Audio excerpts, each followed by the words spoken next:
Hello students. Hello students. Welcome back to my channel Raju Pathak Tutorial. Hello students. Welcome back to my channel Raju Pathak Tutorial. आज हम लोग height and distance पढ़ने वाले हैं। Height and distance में क्या करना होगा? हाइट एंड डिस्टेंस में बहुत बच्चे सोचते हैं कि डायग्राम का सम्स है या ट्रिग्नोमेट्री का सम्स है, बहुत टफ होगा, लेकिन ऐसा कुछ भी नहीं है। इसको करने के लिए बस आपको तीन चीज आना चाहिए, वो है साइन थीटा, कॉस थीटा और टैन थीटा। अगर ये तीन आ गया तो फिर हाइट एंड डिस्टेंस का कोई भी सम्स आराम से कर सकते हैं। ये तीन में क्या करना है? साइन थीटा क्या होता है? अगर हम एक राइट एंगल ट्रायंगल से कंपेयर करें, थीटा इधर है तो ये हो जाएगा परपेंडिकुलर, बेस एंड हाइपोटेनस। तो यहां पर साइन थीटा क्या होता है? p/h, cos theta base by height hypotenuse और टैन थीटा p/b। ये तीन कॉन्सेप्ट अगर माइंड में रहा और इन तीनों का जो वैल्यूज होता है, एंगुलर वैल्यूज मतलब 0 डिग्री, 30 डिग्री, 60, 45, 60 और 90, साइन 0, साइन 30, इस तरह से कॉस का 0, cos 30, cos 45, cos 60, cos 90, tan का भी ये वैल्यूज अगर इतना याद रहता है तो इसके बाद हाइट एंड डिस्टेंस का कोई भी सम्स है बहुत ही इजी तरीके से हम लोग कर सकते हैं। सिर्फ इतना याद रहना चाहिए और कुछ नहीं चाहिए, बेसिक तरीका है। और इसमें मजे का बात एक ये आता है कि कुछ भी कोई भी क्वेश्चन हो, इसको सॉल्व करना इतना आसान होता है कि बस एक लाइन ड्रॉ कर दो, हम लोग इसको बिल्डिंग इमेजिन कर सकते हैं। या अगर जैसे क्वेश्चन में है कि कोई काइट है, एक लाइन ड्रॉ कर दो, ये काइट के स्ट्रिंग को शो कर रहा है, तो बहुत मजा आता है। हाइट एंड डिस्टेंस करने में बहुत ही इजी है, इसको करना बहुत आसान है। तो हम लोग अब डिस्कस करते हैं कि हाइट एंड डिस्टेंस में करना क्या होता है। ठीक है,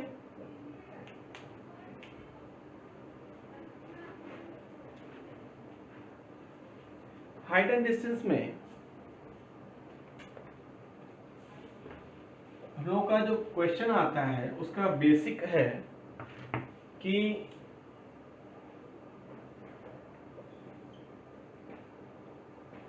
एक ट्रायंगल ऐसा हम देख ले रहे हैं, ये क्या है? ये लाइन को हम लोग पहले समझेंगे कि हम जिस किसी भी ऑब्जेक्ट को देखते हैं तो देखने के लिए हम उसको अपने आई लेवल के सामने लाके देखेंगे। तो अगर आई लेवल पे देखते हैं, ये हमारा क्या हो जा रहा है? आई लेवल से हम इसको देख रहे हैं कोई भी ऑब्जेक्ट। तो इस लाइन से जितना एंगल ऊपर देखेंगे, जितना एंगल हम ऊपर देखते हैं उसको बोलते हैं एंगल ऑफ एलिवेशन।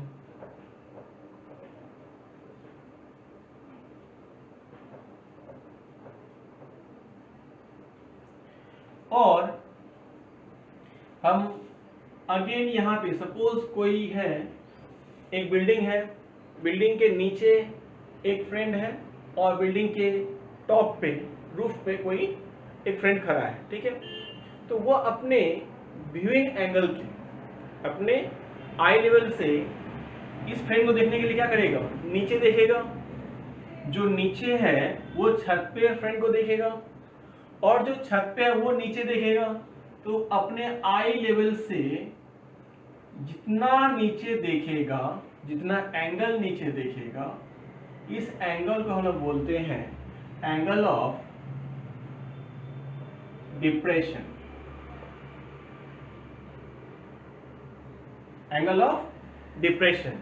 तो एंगल ऑफ एलिवेशन जितना एंगल से हम ऊपर देखेंगे, और एंगल ऑफ डिप्रेशन क्या हो जाएगा? जितना एंगल से हम नीचे देख रहे हैं।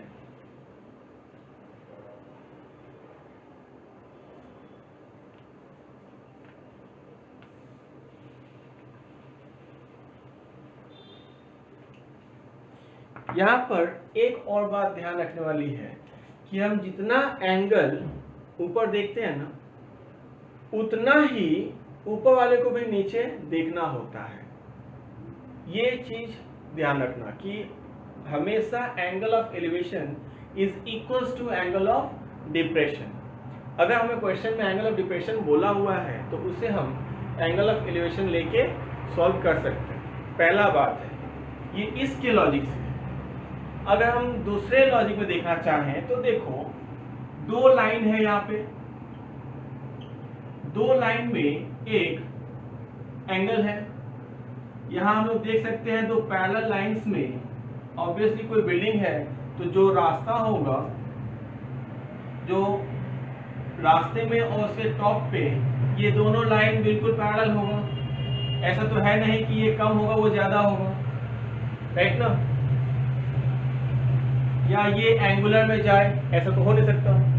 तो ये दोनों लाइन हमेशा पैरेलल में रहते हैं। पैरेलल लाइन में अगर कोई एंगल, कोई लाइन उसको काटेगा, बाइसेक्ट करता है, तो उस केस में हम लोग देखे हैं ये दोनों एंगल्स क्या होते हैं, ऑल्टरनेट एंगल्स।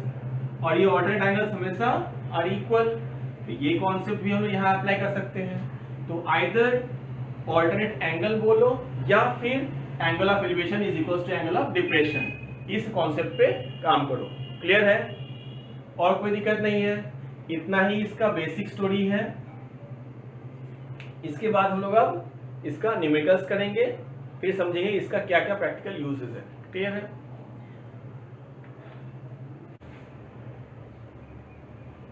फर्स्ट क्वेश्चन हमारा हो रहा है,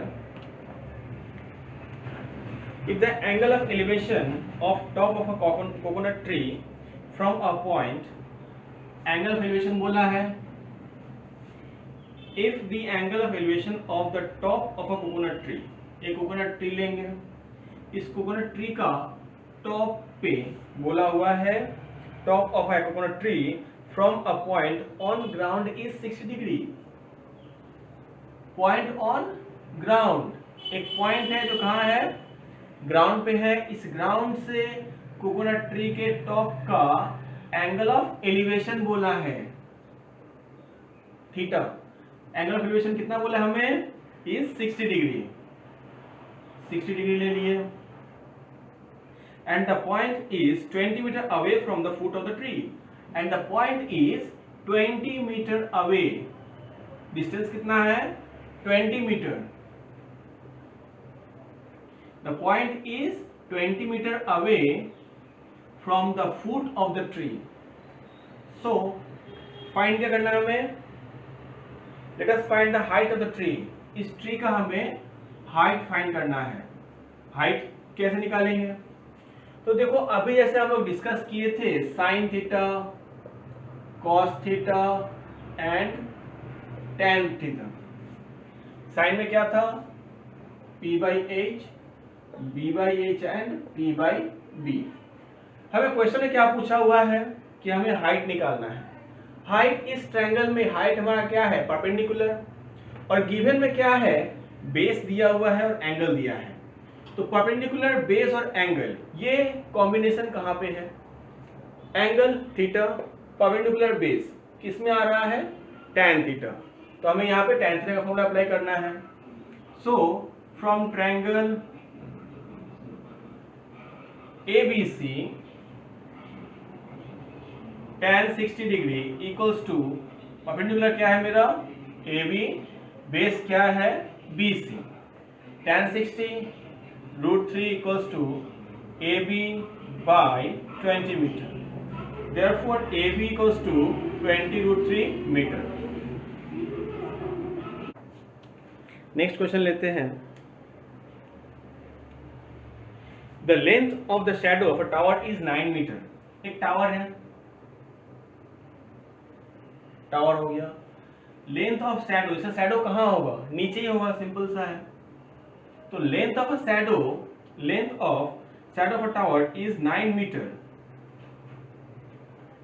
when the sun's angle of elevation is 30 degree. कब, जब सन का एंगल ऑफ एलिवेशन कितना है, 30 degree. Clear? Let us right bye calculating the height of tower. तो हमें अगेन टावर का हाइट फाइंड करना है, ABC। शैडो लेंथ दिया हुआ है, अगेन बेस मिल गया, हमें हाइट फाइंड करना है। तो एकदम से क्वेश्चन नंबर 1 की तरह ही है, ट्रायंगल ABC लेंगे, फ्रॉम ट्रायंगल ABC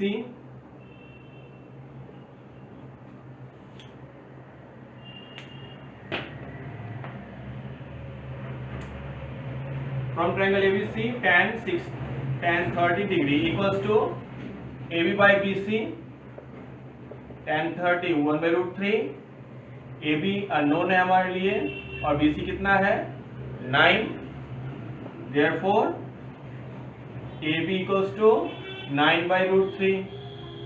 क्लियर है?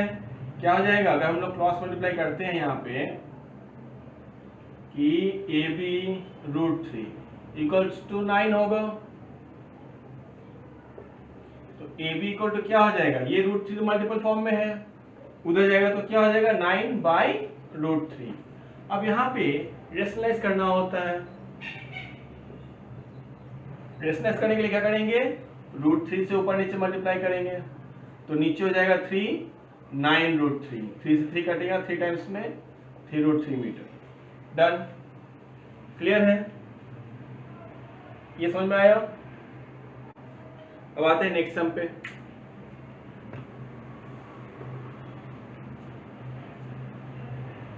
सम्स बहुत इजी है, थोड़ा सा अगर डायग्राम ही, इसमें जो प्रॉब्लम होता है डायग्राम को लेकर होता है, अगर डायग्राम बना लिए तो सम्स आराम से बनेगा।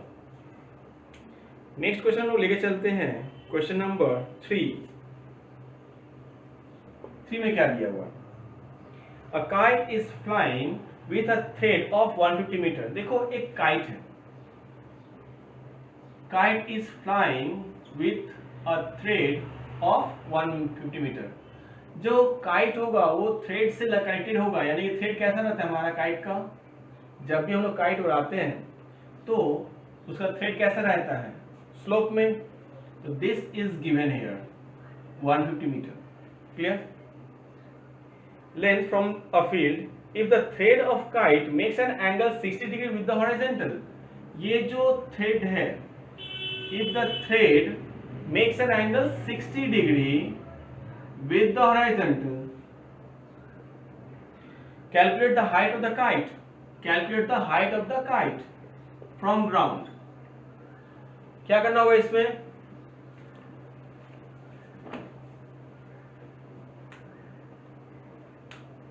अगेन लास्ट सम की तरह ये भी इजी है, इसमें क्या करना होगा, फ्रॉम ट्रायंगल ABC। देखो यहां पे गिवन क्या क्या है, हमसे पूछा है हाइट निकालना होगा, राइट? तो P है और H है, H गिवन है और एंगल थीटा के लिए 60 डिग्री दिया हुआ है। तो PH और थीटा कौन से कॉम्बिनेशन में है, PH थीटा किस में आ रहा है इस बार, साइन थीटा, तो हम यूज करेंगे sine theta, sine 60 degree equals to AB by AC। Sine 60 root 3/2, AB कितना है H, AC कितना होगा 150, 2 से काट दो यहाँ पे 75, so H equals to 25 root 3 metre. अगर अब आएगा क्वेश्चन नंबर 4 में क्या है, a palm tree stands on the bank of a river. एक रिवर ले लेते हैं, इसमें मजे की बात है जो मैं पहले बोल रहा था, बस 2 लाइन ड्रॉ कर दो, ये क्या हो गया हमारा रिवर हो गया। Clear? A palm tree stands on the bank of a river। palm tree है, कहीं भी palm tree बना दिया। A post is fixed in the earth on the other bank just opposite to the palm tree। देखो अगर हमने यहाँ पे palm tree लिया तो हम इसके जस्ट ऑपोजिट बैंक में बोला हुआ है एक पोस्ट डालेंगे, तो यहाँ पोस्ट डाल दिए, और बोला हुआ है on moving 7 root 3 metre from the post, इस पोस्ट से हम 7√3 मीटर डिस्टेंस पे गए। ठीक है, it is found that the tree makes an angle of 60 degree. इस पॉइंट से हम जब उस ट्री को देखते हैं तो एंगल कितना मिला, makes an angle of 60 degree. Clear है? Let us find the width of the river. अभी क्या निकालना है, अगेन रिवर कितना चौड़ा है, रिवर का हमें विड्थ निकालना है। इसमें क्या करना होगा, अगेन यहां पे हम लोग देख सकते हैं कि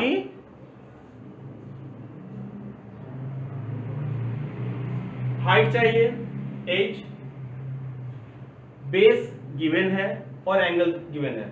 तो h परपेंडिकुलर, बेस और थीटा, pbh, pb और theta, perpendicular, base and theta, ये है tan थीटा में। हम लोग यहां पे यूज करेंगे from triangle ABC tan 60 degree equals to perpendicular AB by BC। tan 60 कितना हो जाएगा, √3 इक्वल्स टू AB अननोन है, BC का वैल्यू दिया हुआ है 7√3। देयरफॉर AB इक्वल टू कितना हो जाएगा, 7√3 into √3 दैट इज 7 into 3 और 21 मीटर। क्लियर है?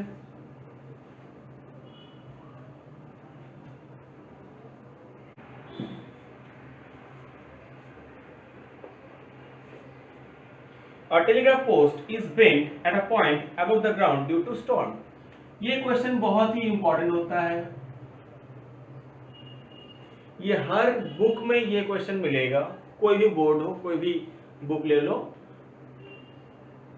क्वेश्चन में क्या है कि a telegraph post is bent at a point, एक टेलीग्राफ पोस्ट है, ये पोस्ट कहीं ना कहीं से टूट गया है। रिसेंट स्टॉर्म आया है, सब देखे हैं, किसी ना किसी के घर के आसपास में कोई पेड़ टूट गया होगा। तो यहाँ पे तुम ट्री बोलो या पोस्ट बोलो, स्टॉप, पूरा टॉपिक यही है कि एक पोस्ट है, किसी एक पॉइंट से टूट गया, टूटने के बाद ये जो पॉइंट है ये क्या होगा, गिरेगा। तो ये पार्ट गिरा, गिर करके बनता है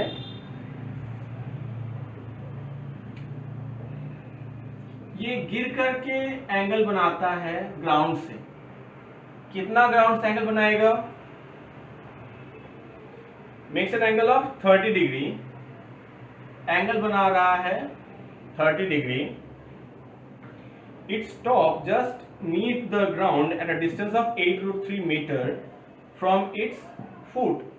ये जो पोस्ट है, इस पोस्ट के फुट से टॉप कहां हिट कर रहा है, इसका डिस्टेंस कितना दिया है, 8√3 मीटर।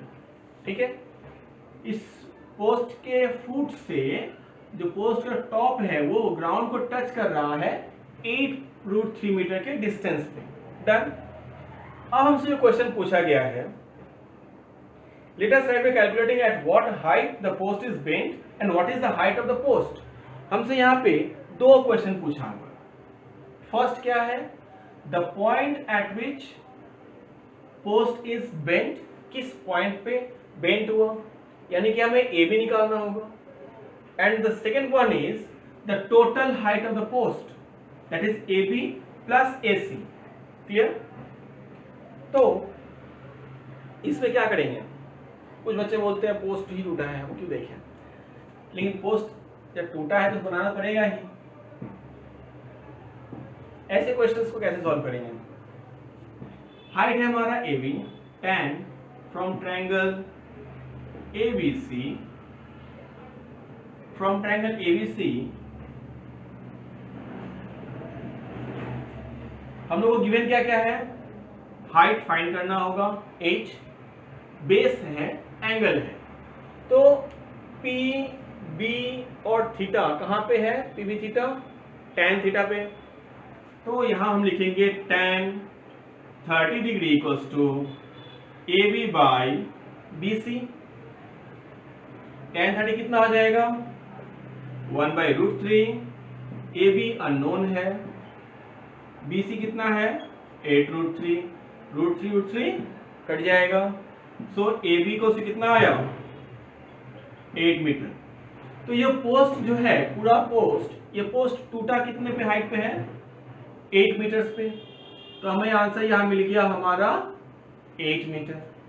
अब ये पोस्ट का जहां टूटा था वो पॉइंट तो हमें मिला, इसके बाद हमें करना क्या है, टोटल हाइट चाहिए। तो रिमेनिंग हाइट कैसे निकलेगा, पोस्ट का जो रिमेनिंग हाइट है वही रिमेनिंग हाइट तो हमारा अभी हाइपोटेनस बन के बैठा हुआ है। तो अगर हम इस ट्रायंगल से हाइपोटेनस का वैल्यू निकाल लेते हैं और उसको इस हाइट से ऐड कर देंगे, टोटल हाइट मिल जाएगा। ठीक है, अगेन फ्रॉम ट्रायंगल ABC, इस बार हमें निकालना क्या है, AC फाइंड करना है।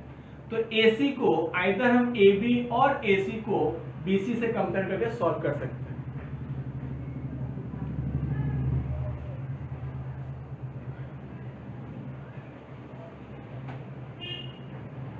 अगर AC को हम AB से कंपेयर किए, H और P, HP किस में है, P और H हमारा साइन थीटा में है, तो sine 30 equals to AB by AC, P by H है। साइन 30 कितना होता है 1/2, AB के लिए दिया हुआ है कितना आ गया हमारा 8 मिला है, 8 है। AC हमें फाइंड करना है, so AC equals to 8 into 2 16 metre. Therefore total height of